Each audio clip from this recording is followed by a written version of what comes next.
Have you ever heard of the disciples of Babylon, the disciples of Ragnos, or the disciples of Twilight? Maybe the disciples of the Watch or the disciples of the Sun. What about the disciples of Flight, the disciples of Passion, the disciples of the True Flame, the disciples of Sound, and yes, even the disciples of Dirt? So what is a disciple and how are they supposed to act? Well, we're going to talk about that coming up. Welcome back to Cheers, where we have one very clear goal, and that's to help you love God and love others and bear the fruit of the Spirit to a hurting world. And we actually do that by fulfilling Acts 2:42, where it says the disciples are supposed to be devoted to the Word of God, to fellowship, to breaking of bread, and to prayer. And so those are four things. If we can devote ourselves to the Word of God and to prayer, we are going to love God. If we can devote ourselves to fellowship and having meals together or breaking of bread together, then we are going to be able to love others better. So I just want to encourage you in that. Now today, we're going to be talking about what is a disciple and really asking the question, whose disciple are you? My name's Lee West. I'm the pastor of Cheers Church. And today, with this being for our group discussion, let God just speak to your heart about discipleship. What is a disciple? And really just allow God to, I guess, have you ask in your own heart, who am I following? Who is leading me in every direction?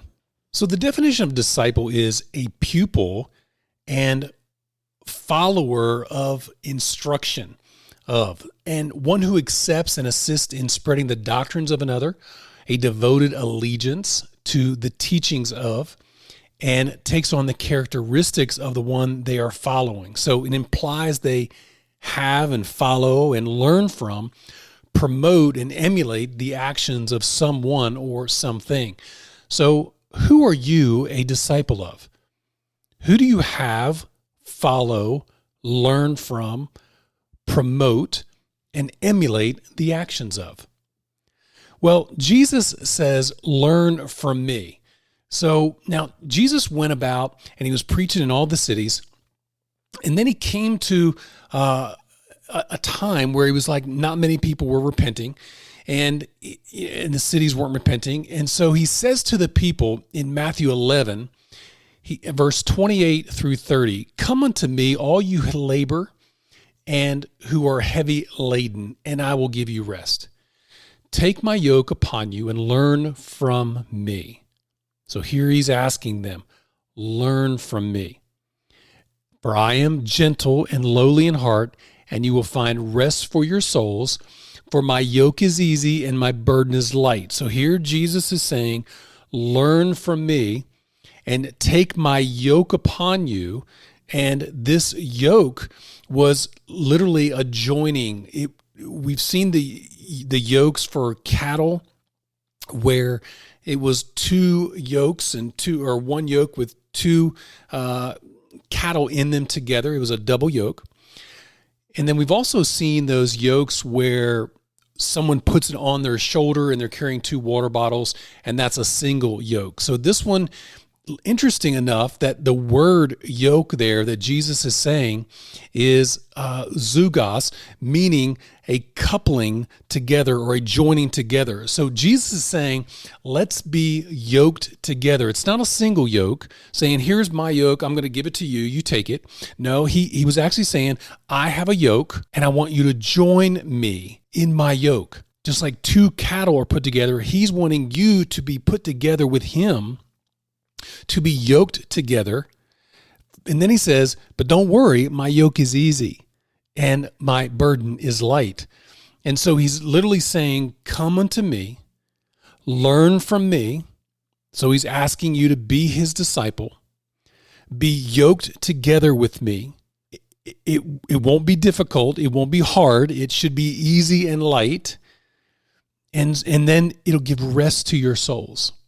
And so the word rest there is anapausis. It means a pause, an intermission, from the turmoil or labor. Now, in this case, it's rest for your soul. So it's an intermission or a pause from the turmoil and labor in your soul, which is your mind, so your thoughts, your emotions, and your feelings, desires, affections. So do your emotions and feelings need a pause from turmoil?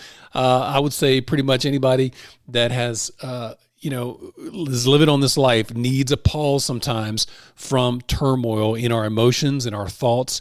And Jesus says, look, if you need that, be my disciple. Come unto me and learn from me. So Moses, Elijah, and Jesus actually were talking one time in what they call the Transfiguration. And this is in Luke 9, verses 28 through 35. And it says, now it came to pass about 8 days after these sayings that he took Peter, John, and James and went up to the mountain to pray. And as he prayed, the appearance of his face was altered, and his robe became white and glistening. And behold, two men talked with him, who were Moses and Elijah, who appeared in glory and spoke of his decease, which he was about to accomplish at Jerusalem. But Peter and those who were with him were heavy with sleep. And when they were fully awake, they saw his glory and the two men who stood with him. And then it happened, as they were parting from him, Peter said to Jesus, Master, it is good for us to be here, and let us make 3 tabernacles, one for you, one for Moses, and one for Elijah. Not knowing what he had said, while he was saying this, a cloud came over, overshadowed them, and they were fearful. Can you imagine? And as they entered the cloud, a voice came out of the cloud saying, this is my beloved Son, hear him. Man, what was God saying? Look, it's not about Moses. It's not about Elijah. It is about my Son.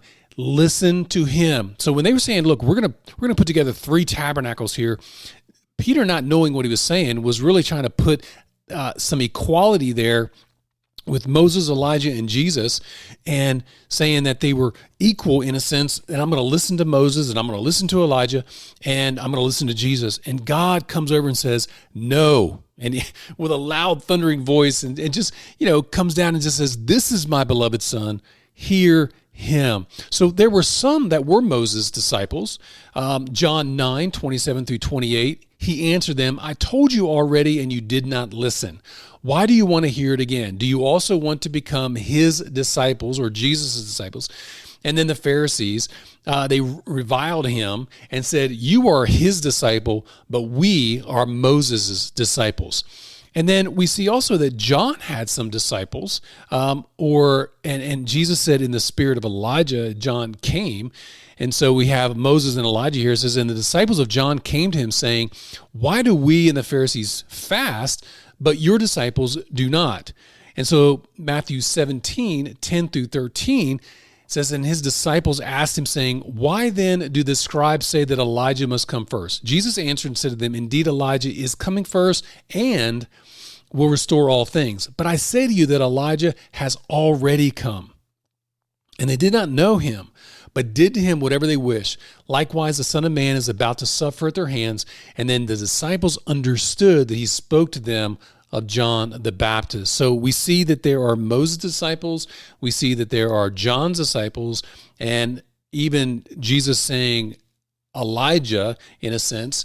And then here in the Transfiguration, God overshadows them and says, he basically just cancels out, in a sense, Moses and Elijah's words and says, this is my beloved Son, listen to him, meaning listen to Jesus only. Jesus has the words of life. And so Matthew 7, 24 through 27, therefore whoever hears these sayings of mine, meaning Jesus' sayings, not anybody else's, and does them. So hears them and does them, I will liken him to a wise man who built his house on the rock. And the rain descended, the floods came, and the winds blew and beat on that house, and it did not fall, for it was founded on the rock. Meaning, Jesus' words stabilize. Jesus' words give you rest in your soul. Jesus' words takes away the turmoil and the chaos. And when the world comes against you and the storms of life come against you, you are secure because you're founded on the words of Jesus. Okay, but everyone who hears the sayings of mine and does not do them will be like a foolish man who built his house on the sand. The rain descended, the floods came, and the winds blew and beat on that house, and it fell, and great was its fall. So it wasn't just about hearing the sayings of Jesus. It was about hearing them and doing them. So point number one, we must listen and do Jesus' words. Jesus wants us to be disciples of his. So let's talk about a group of people that follow Jesus, but were not disciples. And this was called the multitude. All right, so Matthew 23:1, I'm going to give you a bunch of scriptures here, but it says, Matthew 23:1, then Jesus spoke to the multitudes and to his disciples. So Jesus is making a distinction here between the multitudes that were following him and his disciples. Now, Mark 3, verse 7, but Jesus withdrew with his disciples to the sea, and a great multitude followed him. So he's withdrawing with his disciples, but there's a great multitude that's following him. Okay, Mark chapter 2, verse 15. Now it happened as he was dining in Levi's house that many tax collectors and sinners also sat together with Jesus and his disciples. For there were many tax collectors and sinners, and they followed him. So there was a crowd, a group of people that were following Jesus. And then again in Matthew 14, verse 19, says that he commanded the multitudes to sit down on the grass, and he took the 5 loaves and the 2 fish, and looking up to heaven, he blessed it and broke it, and gave the loaves to the disciples, and the disciples gave to the multitudes. Again, a distinction between the two. And then in verse 22 of Matthew 14, immediately Jesus made his disciples get into the boat and go before him to the other side, but he sent the multitudes away. So again, we're seeing that there's a difference here. And one last scripture here, Mark 4:34, but without a parable, he did not speak to the multitude. And when they were alone, he explained all things to his disciples. So he spoke parables to the multitudes, but then explained everything to the disciples. So very big difference here. And not saying the multitudes were bad, because in Matthew 15:32, Jesus called out to his disciples and said, I have compassion on the multitude. And so we know that Jesus is speaking to the multitude. He's trying to teach the multitude. But here's some differences. So let me give you some multitude characteristics. The multitude was represented by the large crowd. Just by its name itself is like that. But the disciples were the small crowd. The multitude were needy. They were always looking for something. And they were considered consumers, really, because they just wanted to consume from him. They weren't necessarily following him to be obedient to him. They were following him because they wanted something from him. They wanted a sign. They wanted a miracle. They wanted a teaching. They wanted to see this famous prophet in person. And they didn't even know really who he was. Now, the disciples knew who he was, but the multitude never knew who he was. So we can see here in Mark 8:27 through 29, Jesus and his disciples went out of the towns of Caesarea, and on the road he asked his disciples, saying to them, who do men or the multitude say that I am? And so they answered, well, they're saying you're John the Baptist. Some are saying that you're Elijah, and others maybe one of the prophets. And Jesus said to them, but who do you say that I am? So he's speaking to his disciples, Peter specifically, and says, who do you say that I am? And Peter answered and said to him, you are the Christ.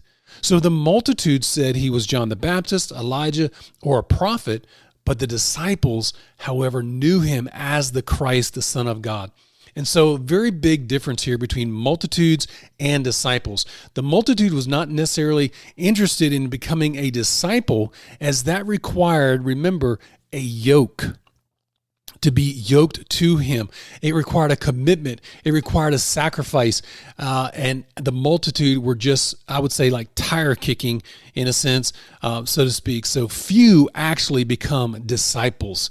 Matthew 7:13 through 14 says, enter by the narrow gate, for wide is the gate and broad is the way that leads to destruction. And there are many who go in by that, because narrow is the gate and difficult is the way which leads to life. And there are few who find it. And this is point number 2. We have to transition from a multitude mentality into a disciple mentality. So just because you follow Christ and listen to his teachings doesn't make you a disciple of Jesus. So here's 5 ifs of a disciple of Jesus. John 8:31 through 32. Then Jesus said to those Jews who believed in him. So these are Jews who actually believed in him. He says, if you abide in my word, if you abide in my word, you are my disciples indeed, and you shall know the truth, and the truth shall make you free. Number 2 if of a disciple. John 13:35. By this all will know that you are my disciples, if you have love for one another. Number 3 if. Luke 14:26. If any of you comes to me and does not hate his father, mother, wife, children, brothers, sisters, yes, even his own life, he cannot be my disciple. Jesus is not asking you to hate everybody. He's literally saying that Jesus, has got to be more important than your personal relationships. Number 4 if. Luke 14:27. And if one does not bear his cross and come after me, he cannot be my disciple. And the 5th if here is Luke 14:33. So likewise, if one does not forsake all that he has, he cannot be my disciple. So here are the 5 ifs in summary. Abide in Jesus' word. Number 2, love one another. Number 3, Jesus is more important than your personal relationships. Number 4, you must bear the cross, deny yourself. It's no longer about you. And number 5, Jesus is more important than your possessions. So point number 3 here is you have a choice to be a disciple of Jesus. Choose well. So who are you trying to emulate, look like, act like, be like? Is it a historical figure? Is it your favorite school teacher or college professor? Is it a politician? Is it a business CEO, a preacher, maybe a leadership coach? Or is it Jesus? If someone looked at your social media account, who would you be accused of being a disciple of? Who are you lifting up? Who are you promoting? Whose words are you elevating? Who are you promoting to be the answer to the world's problems? So let me just recap the 3 points here. Number 1, we must listen and do Jesus' words. No other words. We've got to follow Jesus. Point number 2, we have to transition from a multitude mentality to a disciple mentality. We can't be about ourselves, about what are we going to receive. We've got to be about giving. Jesus will make sure you receive everything that you need, but we have to be about giving. And number 3 point is you have a choice to be a disciple of Jesus. Choose well. So here's a couple discussion questions. Number 1, in our modern society, how do we have to fight to hear only Jesus? Number 2, why is it so difficult to transition from a multitude mentality to a disciple mentality? Number 3, what are the 5 things Jesus said we are to know or do to be a disciple? Those are those 5 ifs. Well, as always, we're here to help you love God, love others, and bear the fruit of the Spirit to a hurting world. We hope you have an amazing day and an amazing discussion. God bless.